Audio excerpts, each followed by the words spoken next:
आज social media पर एक झूठ का अंबार लगाया गया है। अगर आप बाबा साहब डॉक्टर भीमराव अंबेडकर को कहते हैं कि उन्होंने भारतीय संविधान को बनाया है, तो आपके ऊपर मुकदमे दर्ज हो जाएंगे। तमाम सुप्रीम कोर्ट के और हाई कोर्ट के वकीलों को ये मैसेज दिया गया है, जो मनुवादी व्यवस्था से ढले पले बढ़े हैं, उन लोगों को यह मैसेज दिया गया है कि अगर कोई ये कहता है कि संविधान सभा में सिर्फ और सिर्फ डॉक्टर अंबेडकर थे या संविधान बनाने वाले सिर्फ डॉक्टर बाबा साहब अंबेडकर थे, तो उस व्यक्ति के ऊपर कार्रवाई होगी, मुकदमे दर्ज होंगे। आपके सामने आज कई बड़े हम सबूत देंगे और भारतीय संविधान को इसीलिए मैंने अपने पास ले लिया है और इस भारतीय संविधान से कुछ लेख आपके सामने रखूंगा, जिससे स्पष्ट हो जाए कि बाबा साहब ने संविधान बनाया या कोई बी.एन. राव ने।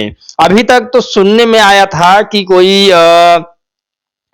कोई रायजादा करके है, प्रेम बिहारी रायजादा है, उन्होंने संविधान बनाया। कुछ सवर्णों ने ट्रेंड किया था कुछ दिन पहले, अब ट्रेंड कर रहे हैं कि संविधान को बनाने वाले डॉक्टर बी.एन. राय हैं। अब डॉक्टर बी.एन. राव कौन हैं? आई डोंट नो, मैंने पहले कभी इनका नाम नहीं सुना।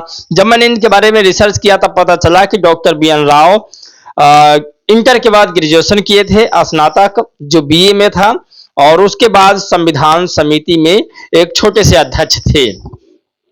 तो इसके बारे में आपको बताएंगे और कौन कौन लोग कह रहे हैं कि संविधान का अगर हकदार अंबेडकर आप ऐसा कहते हो तो आपके ऊपर मुकदमा दर्ज होगा, ये भी आपको बताएंगे। और किसका फेलियर है, सबसे पहले तो ये आपको समझना होगा, इन सब चीजों के पीछे किसका फेलियर है। तो आप कहेंगे मुझे नहीं पता, लेकिन मैं बताऊंगा कि किसका फेलियर है। चलिए वीडियो शुरू करते हैं और आज की खबर पूरा पढ़ते हैं। दोस्तों नमस्कार, मेरा नाम पराग है और आप सभी का एक बार फिर बहुत बहुत स्वागत है। बाबा साहेब डॉक्टर भीमराव अंबेडकर संविधान निर्माता नहीं थे। संविधान को किसी और ने बनाया था, ड्राफ्टिंग किसी और ने किया था, अध्यक्ष कोई और था। तो कौन थे बाबा साहब? आखिर बाबा साहब का सबसे पहले और सबसे आखिरी तक तस्वीरें संविधान में क्यों है? बाबा साहब अगर नहीं थे संविधान रचयिता, तो फिर कौन असली है? डॉक्टर अंबेडकर की जगह डॉक्टर बी.एन. राव को बताया जा रहा है। अब कौन है बी.एन. राव, थोड़ा इस पर नजर डालते हैं। मनवादियों का कहना है कि डॉक्टर बी.एन. राव ने ही संविधान का मसौदा तैयार किया था, संविधान को तैयार किया था, और संविधान का मुख्य रूप से अगर किसी ने कंप्लीटली तैयार किया है तो वो डॉक्टर बी.एन. राव हैं। ये मनवादियों का कहना है। मैंने अपने इस संविधान की किताब से, भारतीय संविधान की किताब से कुछ तस्वीरें ली हैं जो आपके साथ साझा कर रहा हूं, और इसमें बताऊंगा कि आखिर भारतीय संविधान के असली शिल्पकार कौन थे और लोग आखिर प्रोपेगेंडा क्यों फैला रहे हैं। लेकिन हमारा जितना काम है उतना काम आपका भी है। आप इस वीडियो को इतना शेयर करिएगा कि एंटीनाधारियों की चुटिया खड़ी की खड़ी रह जाए। मैं सच बता रहा हूं, जितने लोग प्रोपेगेंडा सेट कर रहे हैं कि भारतीय संविधान को और उनके लेखक को हटा दिया जाए, तो उनके खिलाफ भी आपको चलना होगा। अगर आप ऐसा नहीं करते हैं तो आप असल में अंबेडकरवादी नहीं हैं। आप किसी भी जाति धर्म से क्यों ना हो, अगर आपको समता, समानता, बंधुता और संविधान में विश्वास है तो आपको इस वीडियो को शेयर करना होगा। सोचिए कितने मनुवादी लोग हैं। श्रवण एक्टिविस्ट करके नाम है इनका, और ये लिखते हैं, हम अपने अधिवक्ताओं से, साथियों से आग्रह करता हूं, संविधान निर्माण का श्रेय एक व्यक्ति को देकर भ्रम फैलाने वालों पर विधिक धाराओं में मुकदमा दर्ज कराया जाना चाहिए। भ्रम फैलाने वाले के ऊपर कानूनी सबक सिखाना अत्यंत जरूरी है। सोचिए, संविधान मेरे पास ओरिजिनल है, ये ओरिजिनल का कॉपी है, और इसमें कहीं पर भी ये नहीं लिखा हुआ है कि संविधान को पूर्णतः बनाने वाले बी.एन. राव हैं। कौन है बी.एन. राव, ये भी आपको एक झलक दिखाएंगे। लेकिन मैं फिर रिक्वेस्ट विनती करूंगा कि वीडियो को अगर आपने शेयर नहीं किया तो पहले शेयर करिए, लोगों तक पहुंचाइए, उसके बाद आप वीडियो देखिए, क्योंकि आज लड़ाई हमारी मनुवाद वर्सेस अंबेडकरवाद की हो चुकी है। और फेलियर किसका है यहां पर, सबसे पहले इसे आपको समझना होगा। फेलियर।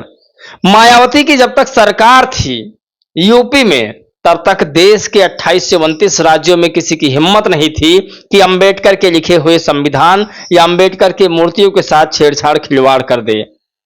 लेकिन आप कल्पना नहीं कर सकते, देश की तीसरी सबसे राष्ट्रीय बड़ी पार्टी थी बहुजन मिशन की, बहुजन अंबेडकर की, बहुजन सुरक्षा की, लेकिन उसको लोग भूल करके बहुत बड़ी गलती कर चुके हैं। मैं इतना ही कहूंगा कि जब से लोग अपने अपने नेतागिरी में व्यस्त हुए हैं, तब से हमारे संविधान की, हमारे इतिहासों की और हमारे तमाम महापुरुषों का अपमान बढ़ता जा रहा है। इसे आपको समझना होगा। जब 4 बार मुख्यमंत्री थी मायावती, तब कोई हिम्मत नहीं करता था कि बहन जी के खिलाफ एक भी शब्द बोल दें या भारतीय संविधान के खिलाफ एक भी शब्द बोल दें, वो किसी भी समुदाय से क्यों ना हो। सभी समुदाय के लिए तो काम करती थी, लेकिन भारतीय संविधान, भारतीय शिल्पकार और तमाम बहुजन महापुरुषों के विरोध में एक शब्द सुनना पसंद नहीं करती थी। लेकिन है कुछ लोग जो अपनी राजनीति के चक्कर में हमारे बहुजन मिशन को खत्म करना चाहते हैं। ये भी आपको बताएंगे, संविधान का पूरा लेख आपके सामने रखूंगा और इसमें बाबा साहब ही क्यों सबसे ज्यादा अहम निर्णायक भूमिका में थे, ये भी आपको बताऊंगा। कौन कौन से लोग थे उस कमेटी के अध्यक्ष में और कौन कौन से लोग अंत तक बचे थे संविधान लिखने तक, ये भी आपको बताएंगे। तो ये तस्वीरें तमाम आपके साथ साझा कर रहा हूं, तस्वीरें आप देखिए। उसके बाद आपको बता दें कि ये भी आपको बताएंगे कि संविधान को मुख्यतः किसने तैयार किया था।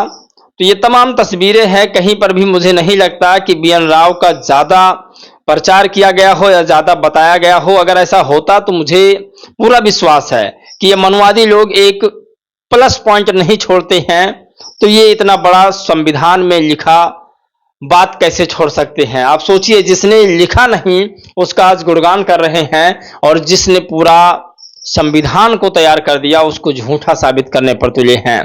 तो क्या बहुजन समाज इतना कमजोर है?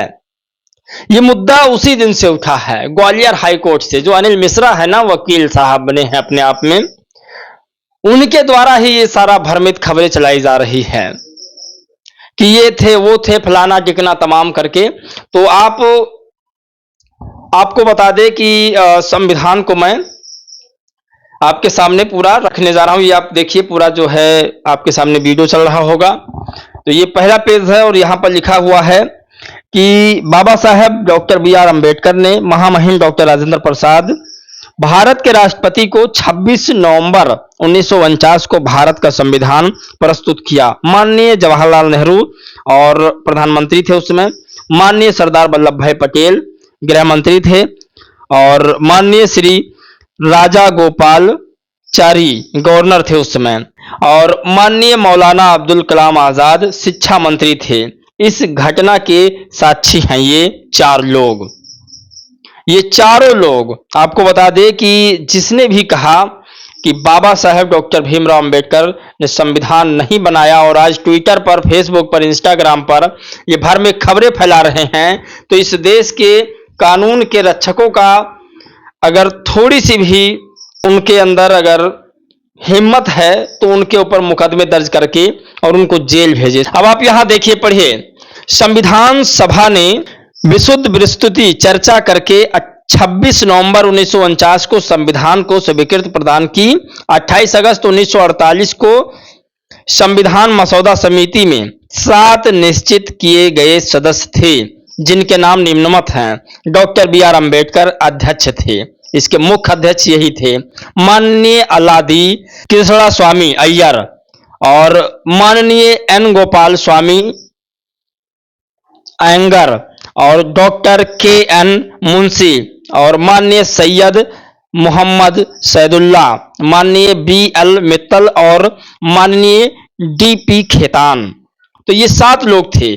इसमें कहीं पर भी डॉक्टर बी.एन. राव का जिक्र नहीं है। तो जो भी मनवादी अपने आप को ये सोचता है कि बी.एन. राव ने संविधान को तैयार किया, वो गलत है और मैं प्रशासन से मांग करूंगा कि उसके ऊपर कार्रवाई हो।